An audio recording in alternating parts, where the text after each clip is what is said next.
Hi, I'm Katherine Mangu-Ward, the managing editor of Reason Magazine and a fellow at the New America Foundation, and I am here with Mark Schmitt, and we are going to do some head blogging today. Mark, you want to introduce yourself to the nice people? Sure. I'm Mark Schmitt. I run the political reform program at the New America Foundation, and kind of a blogging heads veteran, although I haven't done it in a few months. Yeah, we're both kind of back from the woodwork here to Exactly. have a reunion. So, and I guess we should start out by noting that even though we are both New America affiliated, we probably disagree about almost all the things. So hopefully this will be a lively discussion. Okay. I don't. Uh, I don't think we disagree about all the things, but Maybe all the things. I some of mean, the I'm sure we things, both agree that apple pie and motherhood are good or all the something like things that. that we disagree about, all the things that actually matter to having a just society. But other than that, Right. Other than that, we're good though. right. We're totally in agreement. Let's start out by talking about conservatives, which neither of us are. We can both be armchair experts. What are your thoughts about the kind of reform conservatism buzz that's going around these days? Well, let's kind of make sure that we're talking about. I think there are two interesting things that kind of intersect, and let's make sure we're talking about both of them together. One is the uh, reform conservatism, which is comes through people like David Frum, Paul Ryan's new approach to poverty, Yuval Levin, and so forth. Some of which begins to try to say what are some dimensions of a supportive state that we could potentially support, and doesn't really have a strong hold in the political process unless Ryan kind of takes it even further. But that's been an interesting, you know, set of developments, and they came out with a very interesting, elaborate report. And then the other thing that's happening at the same time is the discussion of a libertarian moment, and that's definitely something I want to talk about with you. That was prompted first by the article on the libertarian moment in the Times Magazine, which, as I told you yesterday, I've read all the reactions to it, but I actually, even though I really like Robert Draper, I always try to read his stuff. For some reason, this particular article, which I was sitting on our living room table, and I hadn't gotten around to reading it, so I read it on the bus this morning in the Times Magazine to see what the really kind of arcane, I think, for most readers, parody of a minor threat, the DC straight edge band from the early '80s, but it worked for me, so that was good. So I thought it was an interesting article. So those two things are kind of intersecting, and I think the conservative, I mean, the reform conservatism, kind of just another iteration, I think, of what Reihan Salam and Ross Douthat had proposed now 6 or 7 years ago, and which is basically to find that space where you can say to people, we believe, strong families are important. We not only believe in social conservatism, but we also think government needs to provide certain things like basic access to health care, that help strengthen families, and so it's the kind of social conservatism, moderate government support bargain on the one hand, that's emerging in one form or another, with an interesting twist that does connect to libertarians in this beginnings of an interest in a guaranteed basic income for universal basic income, it's sometimes called, for all families. So that's an interesting evolution. And then the libertarian bargain, of course, is something quite different. It says, the social conservatism is of no interest to us at all, on any dimension, except for the fact that Rand Paul is also, anti-abortion, pro-life. He doesn't have that aspect of the libertarian agenda, but mostly it's an agenda that moves in the completely opposite direction, and potentially reaches younger people. But then there's also let's get into that question later about the polling and so forth. I don't know do you think there's a bargain between those two approaches? Do you think they're equally valid? What's your Yeah, I reaction? mean, I think kind of at the risk of doing kind of a potted remedial history, there is this kind of tension in the conservative movement, particularly among intellectual conservatives, between those two threads arguably goes back even further than this, but certainly in the United States, kind of in recent political memory, goes back to the kind of Frank Meyer fusionism, when it was easier for libertarians and conservatives to be friends, or at least very, very close allies, because communism, right? I mean, there was this sort of clear, horrible thing that libertarians and conservatives mostly agreed on why it was horrible, and so they could kind of focus on that. And I think the Paul family, Rand Paul being the currently relevant Paul, they are this sort of weird modern breed that has come out of that fusionism, because they single-handedly embody both threads, right? So there is this sort of very robust economic libertarianism, this sort of idea of shrinking the state dramatically, shrinking government spending as a major priority, and then there is also this sort of this thread, which was the origin of the kind of conservative anti-communism, which was this respect for human life and religious freedom, and kind of the fundamental unit being the family rather than the state. So it's sort of a full circle to see Rand Paul up there holding the ends of both of these threads. But the question has always been, for libertarians in particular, who are the kind of redheaded stepchild in that family, has always been, is the bargain worth it? Can it hold? The libertarian moment thesis is, it's our turn to be ascendant. Like, the kids these days don't care about the social conservatism. They don't want it. We have a better platform, and it's now, perhaps for the first time, viable in, on election day, at least in some form.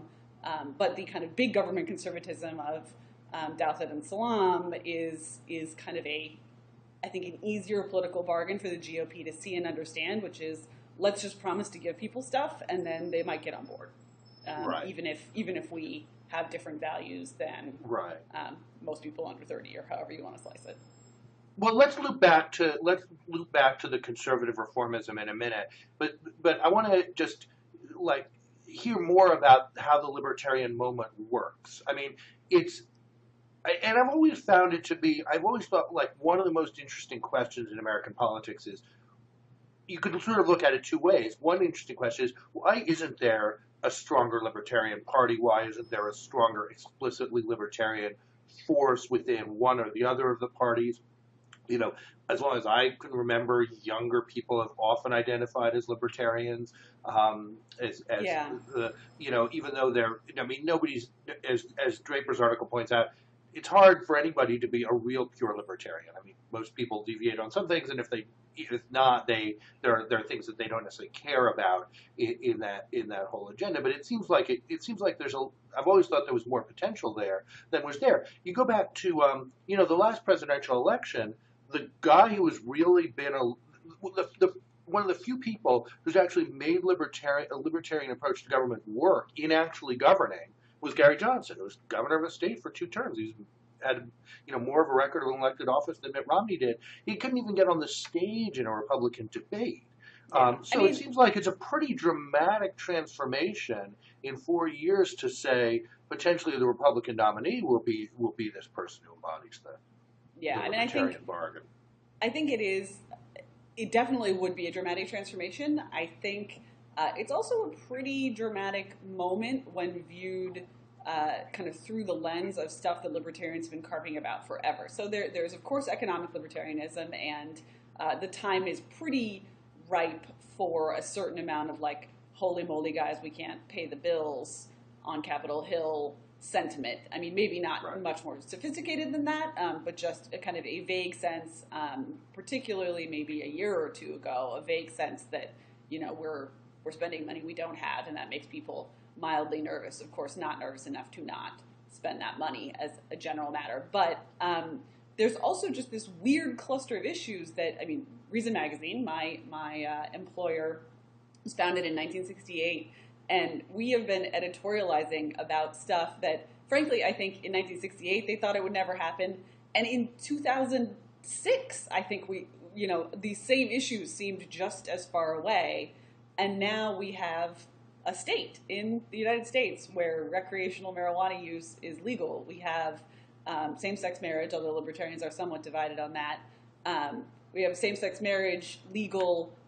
Really, libertarians were divided on same-sex marriage? Not in terms of the sort of typical right-left divide, but some libertarians would just say, listen, the real libertarian position on that is the state shouldn't be involved in marriage. In marriage at all, right. There should be something taken entirely out of the hands of the state and to kind of put more relationships into this government-sponsored group. That's like the split on the left. There's some people who are like, marriage is a horrible patriarchal institution. Why would anybody want anything to do with it? No, there's some of that too, although that's certainly not special to libertarians. But and it may have some truth to it. Yeah, but I think as a general matter, particularly younger libertarians, you find being in favor of same-sex marriage so long as the state is going to be doing this marriage stuff. But just the kind of rapid pace of change on those two issues, plus this kind of moment that we're experiencing right now, these last week or so, about what's happening in Ferguson, and this idea that maybe police have gone too far, that maybe privacy rights and protections from cops is something that deserves another look, and that's something that I think is another kind of kooky libertarian issue that even a year ago you would have said that's never going to be on the national radar. People think cops are good guys, and that's shifting in a way that it wasn't anticipated. So I think it's a surprising libertarian moment. I think there's all these weird things libertarians thought would never happen but should, and now they kind of are, and so that puts libertarians in a slightly more powerful position vis-a-vis their mainstream political allies, who are, for better or worse, mostly in the GOP. Right. Well, I think it's an interesting moment for liberals looking at libertarians too, because I think I've had a number of conversations that are basically like, we have to acknowledge that this issue of militarization of the police was not a conversation among liberals, 3 weeks ago. We totally out-liberaled you on that completely, and it's an interesting question why. And I think there are two answers. I mean, one is I think liberals are often tend to look at issues like police abuses kind of in terms of bias rather than in terms of overall oppression. So we look at differentials in rates of stop and frisk or things like that. So we're overall looking for biases rather than saying this practice is oppressive to freedom, period. And I think that's really important. And then the other part let me interrupt you really quickly and say that at the same time that there's been this kind of reevaluation from the right, libertarians, I think, have gotten better at talking to liberals about those issues, right? I mean, 10 years ago, libertarians hated cops just as much. That oversimplifies it. Libertarians do not hate cops. We hate bad cops, blah, blah, blah. Insert caveats here. But they were not talking about those issues, about the racial bias issues, about the violence in prisons, about the kind of recidivism driven by the system as a social justice kind of problem. Right. And then they started talking about that stuff. We started talking about that stuff because there is a genuine alliance to be had on the left there. And I know a lot of people who work specifically on this issue, including my colleague here at the Reason Foundation, Lauren Gaelic. She talks all the time about how weirdly frustrating it is generally to not be taken seriously by the left on these issues, and now now we are. Right. For a minute, and of course that was anyway. preceded by the NSA and privacy issues, where I think there was a good deal of attention to it on the left, but a lot of Democratic politicians and people on the congressional intelligence committees and so forth were just the last people talking about it. And if it weren't for Russ Feingold, you would have very little on the left that was keeping that perspective alive. So I think there are two really great contributions coming from libertarians, and I don't know why the NSA. I mean, maybe the NSA stuff is partly a little more complicated when you feel like it's an executive branch thing, so the president is a Democrat, is Obama. Maybe that makes people a little more reluctant. I think there's also a sense that people have forgotten. I'm involved in a lot of conversations about how do we restore confidence and understanding of the role of government, and I think whatever you think even if you have different views on what the appropriate size or scope of government should be, that it can serve a useful purpose for the things it does, and that it should operate in a way that deserves respect. I think we can do more with that. I mean, we may disagree with that to some extent, but I think it's important to restore a positive sense of government, and maybe that. In doing that, I think some liberals sometimes forget. There are times when government does awful stuff, and like any kind of institution, it begins to act out of its own imperatives and its own, self-justifications. It gets carried away and runs too far. That's true of a small town police department, and it's true of the agriculture department. So. Which also has its own SWAT team. So it's right.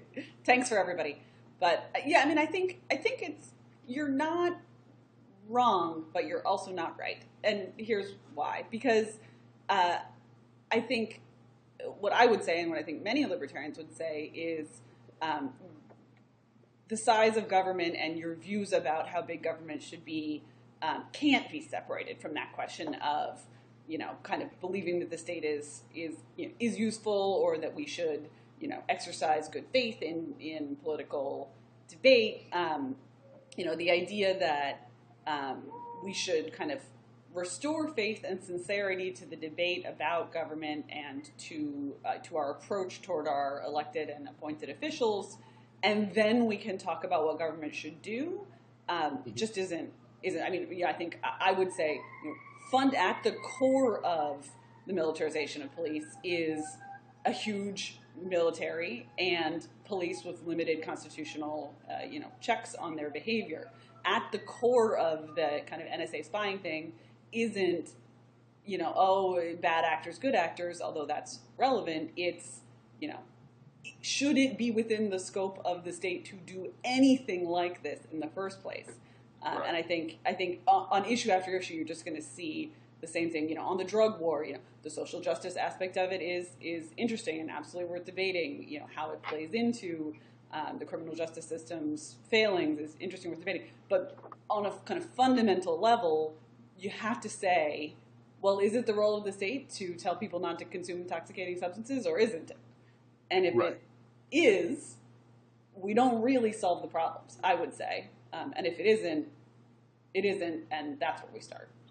Right, but that's where, I think that we are going to have some intoxicating substances that probably should be limited, not just by taxation or regulation, but actually by law enforcement. So, that's where so often the libertarian viewpoint creates these big absolutes, like, is it the role of government to regulate intoxicating substances? Well, I'm not sure I'm ready to have heroin and cocaine routine sold in the same way that marijuana is. Obviously, the public isn't. So you're going to have there's going to be something like that, and you're going to need a government that's able to address that. But that's not the primary point of government. Anyway, I don't need to enlist you onto team pro-government. I'm not. I shouldn't have tried to do that. Maybe not your most fertile territory for agreement, but right. But we'll have to do it more smoothly through the persuasive techniques of the New America Foundation. I just want to mention there's of course a third reason why liberals have had a hard time, particularly on the militarization of the police front, which is that it requires an alliance with gun rights people that is kind of culturally very difficult to do. Right, and that is a place where there's kind of some tension between, there's this thesis that younger people are perhaps trending libertarian, and that's pushing some of this libertarian moment stuff. Younger people aren't trending libertarian on guns. The sort of guns and leave me alone libertarianism is is the province of older folk. Though I will say you can't see me, of course, but I brought my rubber band gun to this blogging heads because they're visually so boring. So I thought maybe I would just share it with the crowd. Because all right, just remember, we are coming to take that away. Yeah, right? Well, this is so right. I mean, clearly, if I brought we're this starting with the assault weapons. We're starting with the assault weapons. Yeah. But a few steps down the road, that rubber band gun has got to go. If I bring this into a school, though, they really would take it away, right? I mean, that's actually another place where I think libertarians are making weird headway, including even with some folks on the left, is the kind of zero tolerance policies in schools. On these kind of, libertarians would say nanny state issues, but there's no need to kind of freight it with that. There's been a lot of coverage. The Department of Education did this report about whether or not there's racial disparities in the enforcement of school suspensions or expulsions that are often centered around these kind of zero tolerance for threats of violence or bullying or, making a gun out of your Pop-Tart and pointing it at another kid at breakfast and there's certainly. Well, first of all, there shouldn't be Pop-Tarts. Nanny state bans Pop-Tarts before they ban guns.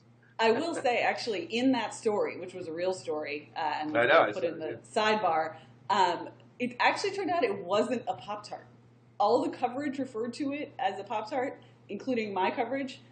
The officials always referred to it as a toaster pastry, which seemed odd to me, and it actually turned out it was not a name brand Pop-Tart. It was right. Pop-Tart. It was like one of those little strudels or something. Yeah, protect its trademark. It's like Xerox and other things that we'll get. We'll get a cease and desist letter if we say them on blogging heads. Yeah.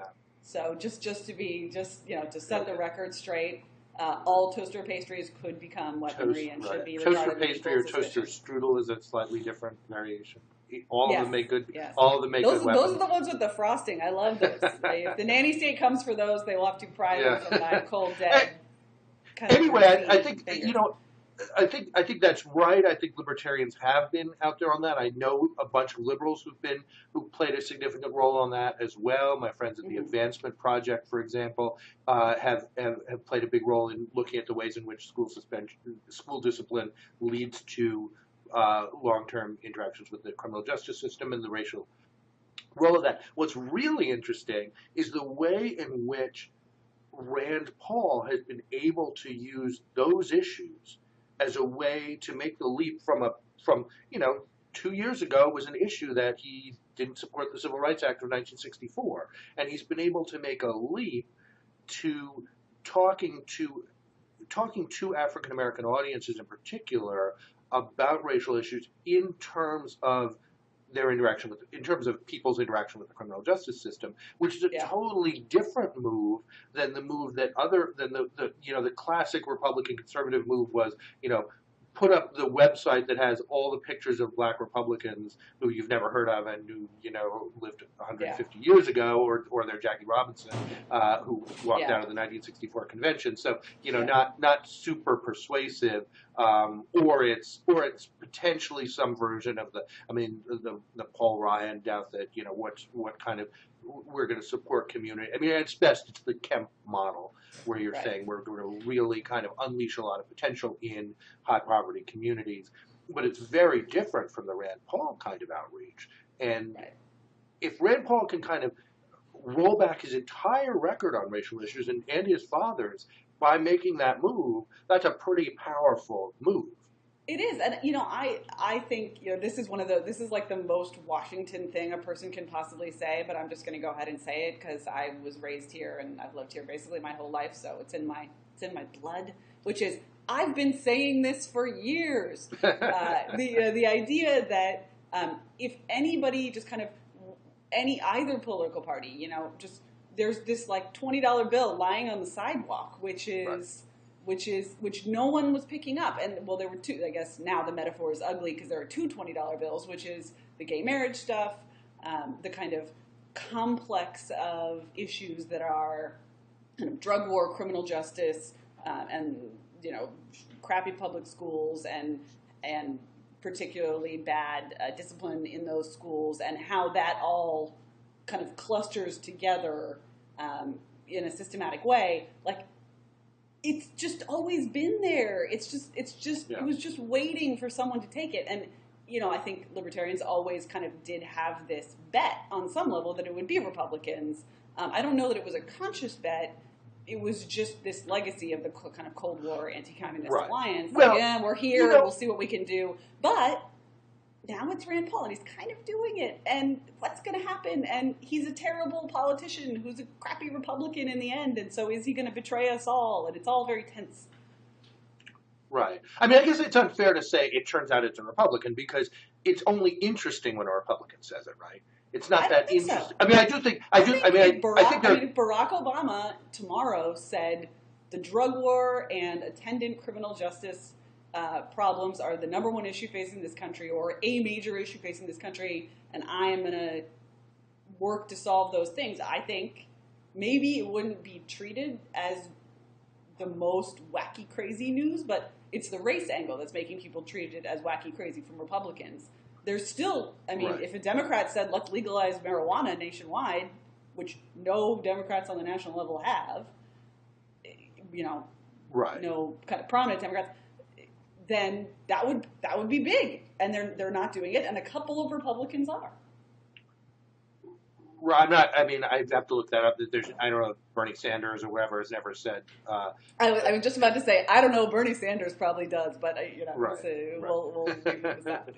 Well, I'm a Democrat, and I'm for legalizing marijuana on the national level. So count one. So count one in. No, and Obama actually did quite a bit to scale down the drug war. He just couldn't do it in a super high profile way, which is related to the question of his own reluctance to talk about race and the complexity of talking about things in racial terms. Whereas for Rand Paul, it's actually a real positive to talk about it in racial terms. But I do think there's less news on it, and certainly Democrats moved faster on gay marriage, on same-sex marriage, than Republicans did, way faster. But still, with gay marriage, it always seemed, there was that moment, right, in the Democratic primary, I guess, during Obama's first election, where the moderator said, is there anyone on the stage who thinks that marriage isn't between a man and a woman? I forget how it was phrased, but it was basically, is there anyone on the stage who's going to man up and support gay marriage? And it was like, nothing. Right. Nobody wanted to say that until Biden said it, and then Obama said it. And it was all very regulated, and nobody quite believed it. And I worked on Capitol Hill when DOMA passed, and I think there might have been 13 no votes, but they were all Democrats. Yeah, it was always going to be Democrats on gay marriage. I agree with you about that. Although there is this fantastic kind of thread happening in the GOP about, they like marriage. They think marriage is pretty awesome. They think. Well, that's what Andrew Sullivan and Jonathan Rouse have been arguing Andrew for Sullivan 15 has always years. been on this, and there is kind of like the kind of younger iteration of log cabin Republicans is often kind of pushing in that direction. This, I think a lot of it does have to do with another sticky issue for Republicans, which is lots of new, super cool assisted reproduction technologies, and also a more robust international market in both those things and adoption, so that this sort of prospect of the gay nuclear family seems kind of more real and tangible to kind of the typical American than it did even 5 years ago. Right. But let's just say, this isn't just free money that's sitting on the sidewalk for Republicans. Modern Republicans, without the racial anxieties, the things that led to Nixon's law and order approach, and on and on, without the kinds of anxieties about crime that dominated politics in like the 80s and 90s, and then later without the possibility of like the anti-gay marriage amendments that were kind of driving a lot of the party's turnout machine. The Republican Party was riding those issues. They were significant to the gains the Republican Party made. So it's not like they have to be willing to give them up. I think gay marriage was a classic one where just tactically, I'm pretty confident that like Karl Rove and people who actually don't care about the issue at all kind of said, we can get as much gain out of this issue as we can until the demographics turn, and then we have to turn with it. right? Right. Which is But which de- is but which is didn't basically to a Democrats? position of passive a passive position rather than a position of putting anti-gay marriage, It's true, initiatives on state but ballots. Democrats really did do. I mean, again, far be it from me to defend the Republican Party on gay marriage because they totally suck. But so did the Democratic Party until about 5 seconds ago, right? I mean, No, but the it's true Democratic Party didn't. Republicans played it for gains, but Democrats And Democrats were chicken shit. I mean, that's right. carefully That's never the lost a politics of vote most for issues principle. over the past 20 years, right? Republicans play a hard hit game, and Democrats get all skittish and panicky. And on some issues, I think Democrats have gotten a little less skittish and panicky. And that includes some libertarian issues, but it also includes obviously issues about talking about inequality and talking about taxation and doing something about healthcare, things that actually seemed unimaginable. A decade or so ago. So let's circle back a little bit to the kind of doubt that Salam, maybe the proper way to push a pro-family platform is actually to expand the role of government, at least to some extent, in subsidizing certain things. Because I do think it's a very interesting thread. It actually, I mean, in many ways, the godfather of it is a person whose name is always kind of troublesome to invoke, but Charles Murray, right?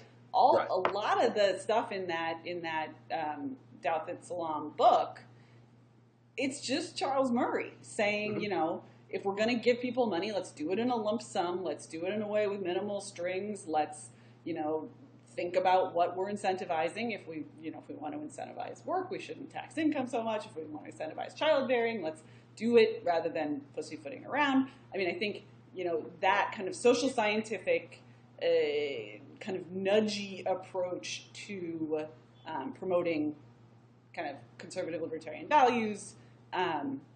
It wasn't a new thing.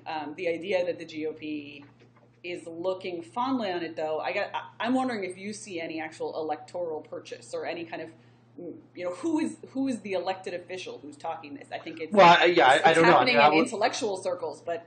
Right. I mean, it always struck me that, particularly with Ross and Ryan, they took their title, they took their I guess their original article title from Tim Pawlenty, who called it Sam's Club Sam's Club conservatism, I guess, as opposed to Country Club conservatism. But then when it comes time to run for president, Tim Pawlenty just looks like, is indistinguishable from Mitt Romney, except he opposes healthcare more. So it's never had that hold, and that's where I think it's interesting. It's interesting for a libertarian perspective to say, I mean, basically the dominant ideologies in the two parties are a Republican Party that's, economically somewhat libertarian or talks a good game with a fair amount of crony capitalism thrown in, but libertarian on basic issues of reducing regulation, reducing taxation, but still on the whole pretty socially conservative, with some exceptions that we just talked about. And then on the other side is a Democratic Party that, often Andrew Cuomo's ideology is often described as economically conservative, socially liberal. I mean, really has realized there's enormous room to run on in the libertarian direction on social issues, and takes as much of that as they can, because knowing that real social conservatives are not voting Democratic anymore, and that's an old fight. That's a big change, but they're socially quite liberal, but maintain a pretty strong economic conservatism. So you've got kind of a libertarian aspect in both parties that doesn't quite line up. That's definitely true, and I would be a lot more sympathetic to the kind of Murray, Doubt That Salam version of entitlements if I thought that there's any chance on God's earth that they would be an or instead of an and. Right. I mean, and this is the long tail of agricultural subsidies, which Reason writes about all the time, even though it's like, that's actually another issue where you do get a kind of left libertarian alliance, because it's just this like incredibly pure, hideous crony capitalism that distorts markets and screws the little guy, and it's like there's every reason to hate it. But every time we try to fix it, and Congress actually does try to fix periodically the mess that is agricultural subsidies, they add an and promise to turn it into an or, and then it stays an and forever.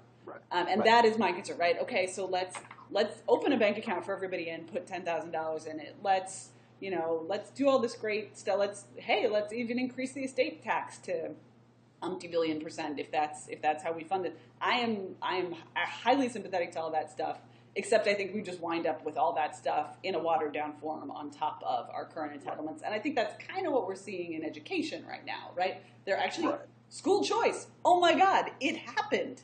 Like Milton Friedman is freaking fuck out if he's not dead. Right. I mean, he is dead, of course. But it didn't. But it's an add-on rather than a full transformation. Right, precisely because more money poured into the legacy public schools along with this choice, because schools were not allowed to fail. So I guess I think that's probably the closest model in terms of a recent policy development that is encouraging to libertarians and some conservatives, but also not actually a success in the way that we dreamed it would be. Right, but that might be simply that the promise was made that if school choice is there as an option, or charter schools in a different dimension, its success will be so obvious that it will suck everything away from the public schools, and maybe it simply didn't have that level of success. Well, but they didn't have that level of success in part because the public schools just got additional infusions of cash and special considerations. I mean, much of the model. Well, then maybe that worked. Maybe cash infusions into public schools would have been the best idea to begin with. You would say that, my friend. But no, they had to get this extra cash just to get them back up. I mean, it was of course net more education spending because dwindling population and dwindling federal subsidies. You know the story, but this idea that we, just as a matter of as an artifact of the way our politics work on the federal, on the state, and on the local level, that we have this bad habit of continuing to prop up the old thing even as we try the new thing. That is, to me, the major fear about this kind of big government conservatism, which I know they don't necessarily like to call it that, but, Well, it's an interesting, the history of ideas like a universal basic income goes back, it was an old kind of liberal Republican idea that almost became law in the Family Support Act in the Nixon administration. And the idea that you have kind of clarity and simplicity and relatively small number of programs, and they do things without a lot of fuss and a lot of bureaucracy. That's an appealing idea and certainly a good basis for, I'd love to be part of that conversation. I think it's sometimes overstated among conservatives, and my friend Mike Consul wrote a great piece about how the argument that the welfare state consists of all these multitude of programs that you could just bring them all together into one kind of benefit is a little bit crazy. I mean, there are many programs which are very small and which serve particularly targeted purposes, and then there are a couple big things that do things that we want to be done, like provide health care for seniors and for poor people. I mean, there is probably some efficiency gain that could be made by kind of squooshing together like WIC and food stamps and right. I mean, yeah, right, a little bit. And of course, the eternal goal of consolidating all the work training programs, which I feel like I've lived through 3 efforts to do that, and then they seem to be just as many programs. But if you were actually able to do some of that, and bring into it the things that we do through the tax system, instead of a child tax credit and a refundable tax credit and the extended refundable tax credit and the child and family care credit, get all that together into one basic support for families and do a bunch of things. That seems like a pretty good basis for a conversation probably more among liberals and libertarians than, but I mean, really a 3-way conversation, right? That could include the doubt that I guess Salams, the libertarians, and that conversation is happening at panels at New America. It happens at panels at New America. It happens at panels at Brookings, I suppose. I mean, I guess everything starts at a panel. Our mutual employer, though, there is a kind of so what. Right. Well, right. I mean, there's a so what until you really begin. If you really started to have some real interest in that among elected officials, which are just, I mean, nothing's moving. So you could say so what to almost any political idea, right? Yeah, well, I mean, I I guess mean, to me the we have to sort of difference, set the agenda for what happens when the political process moves in a more open way. right? I mean, I think that to kind of push the so what a little further, I think one difference is that while of course any change in any law ultimately requires a bunch of lawyers and experts to make it work, something like these kind of little bits of libertarian moment that are happening, they're actually pretty simple ideas, right? Hey, what if weed was legal, right? And then it's Right. like, okay, we'll work out the details. Whereas restructuring social welfare programs is like must be the business of experts, and it must be the business of Congress. Essentially, Paul Ryan is the kind of avatar of that, I suppose, from the Republican side. But it's the sort of notion that there will at some point be this gathering public sentiment or kind of a shift in the electorate that will make these programs viable seems a little tricky to me, just from the deep wonk perspective. The necessity of just getting really pretty far in the weeds before you can even begin to make sense of any of this stuff. Right. Right. Well, you need the kind of governing process that was able to enact, the tax reform of 1986, which, because I worked for Bill Bradley, that was later, but that was the iconic thing, or the state children's health insurance program. I mean, those things, when we do them, yeah, they require a lot of work. They're complicated. They're what people like me love to tinker around with. And if you get them right, it's really fantastic. Right now, our political process doesn't have any room for any of those things. So I'm not, and so maybe that's another aspect of why some of the libertarian things work a little better, because they are things you can do by ballot initiative. You can't do California. Well, or at least that's an aspect of why the libertarians things that have worked did work. Right? And libertarians have their own whole set of totally arcane economic reforms and tax reforms, which and leaving aside entirely monetary policy issues. Right. When we all switch to Bitcoin, that's going to be a little more complicated. That's I'm gonna as soon as we can pay our taxes in Bitcoin, the libertarian revolution is here, my friend. Yeah. No, definitely not.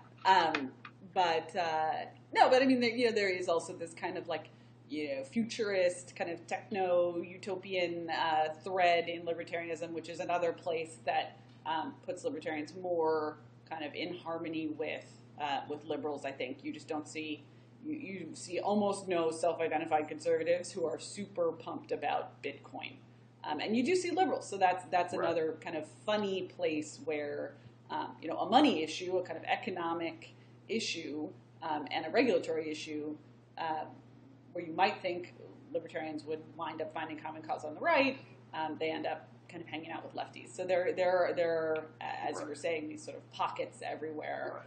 I've never understood. I mean, do they add up to a libertarian Bitcoin are as just complicated to me as the technology of Bitcoin.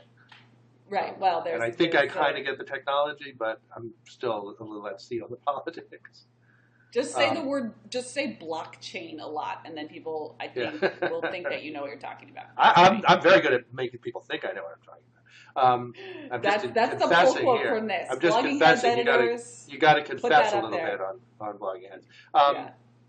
Yeah, let me ask you about. I mean, something else that always comes to mind, particularly when you talk about these libertarian questions, is the Libertarian Party, and it's a big thing in the Robert Draper piece where he talks to Nick Gillespie and Matt Welch and others of your colleagues at Reason, and everybody says, yeah, I always just vote for the Libertarian candidate, and I don't care.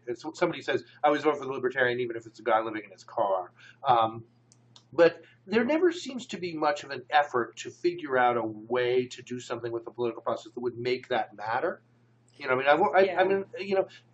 always interested, for example, in the fact that there's a working families party in New York State, and that party is able to operate under a system where they can sometimes endorse candidates from one of the two major parties. Usually they endorse a Democrat, but they have the option at other times of running their own candidate. Has given them, and their endorsement matters a lot. Has given them a significant amount of leverage. It had a lot to do with Bill de Blasio's election, even though they didn't formally endorse him, but the ties were there. They've used it to, for some leverage on Governor Cuomo. It's an important, and historically it's played a role in those states that have that option.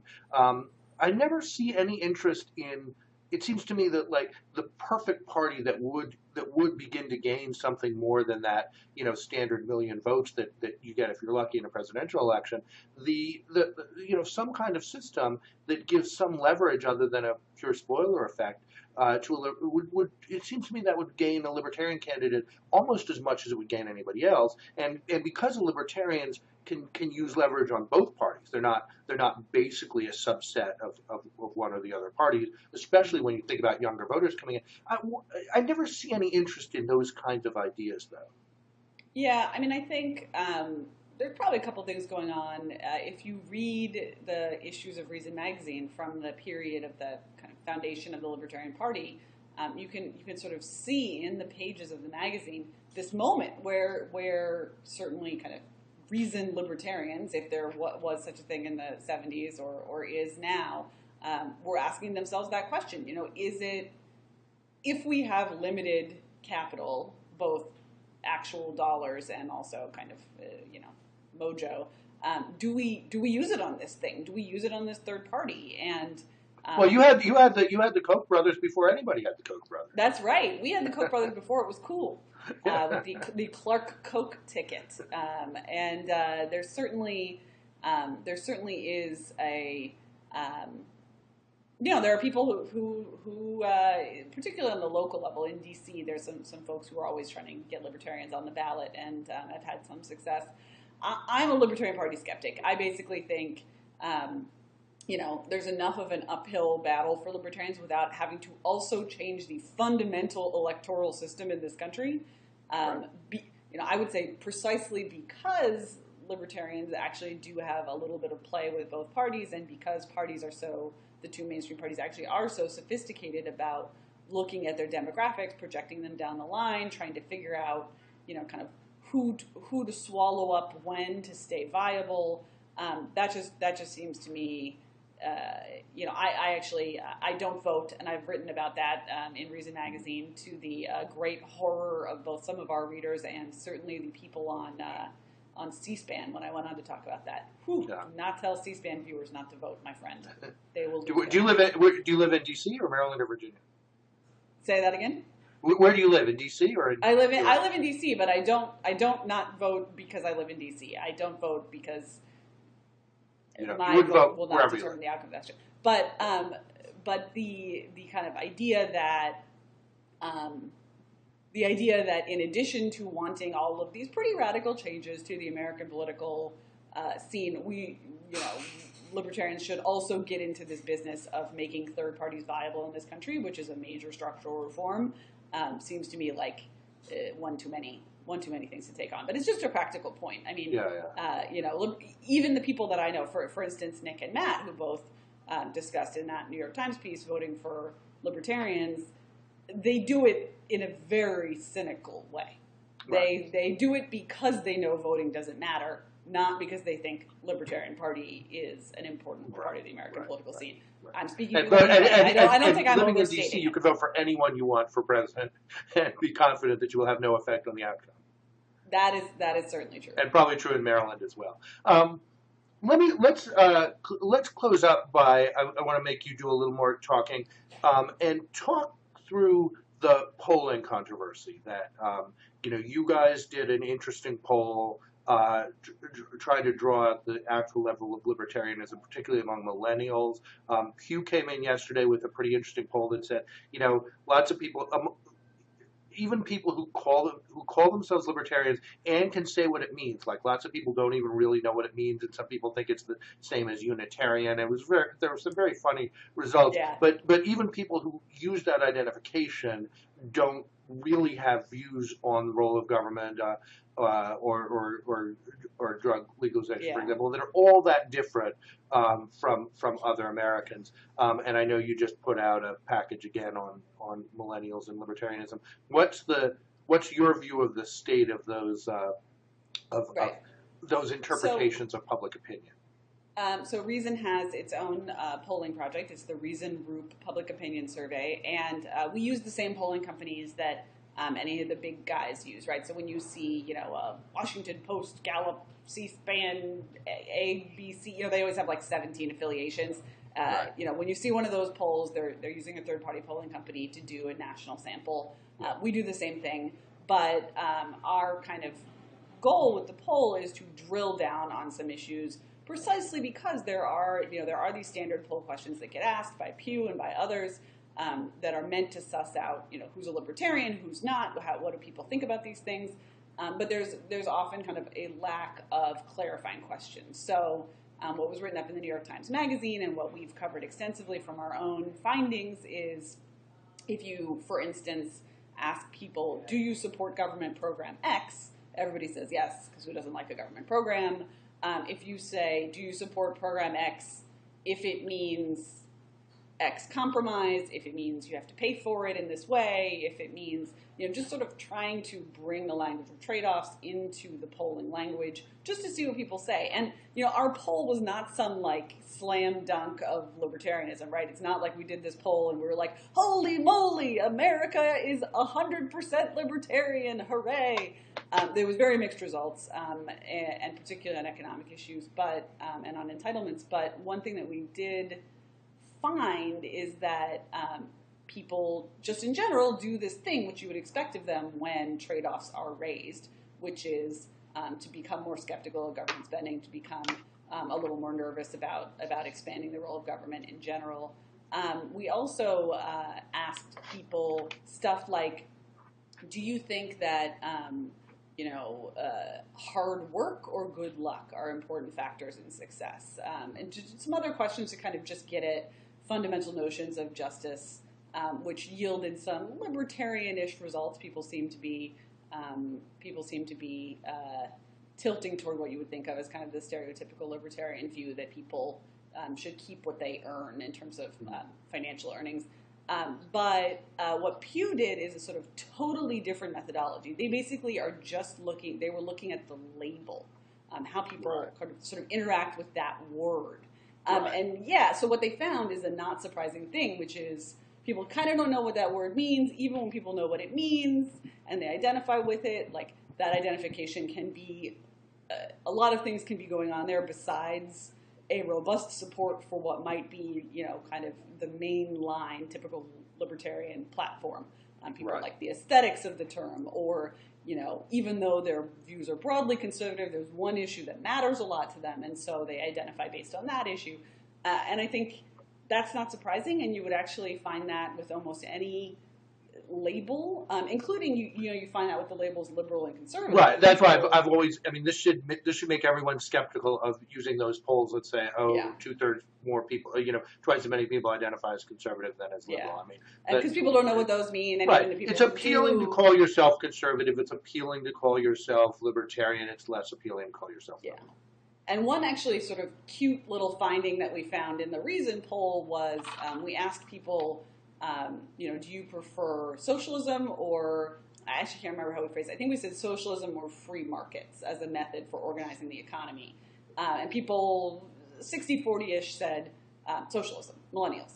But then if you say, do you prefer central government control of the economy or, a diverse market-oriented control of the economy, then people say, oh, well, markets seem like a really good idea.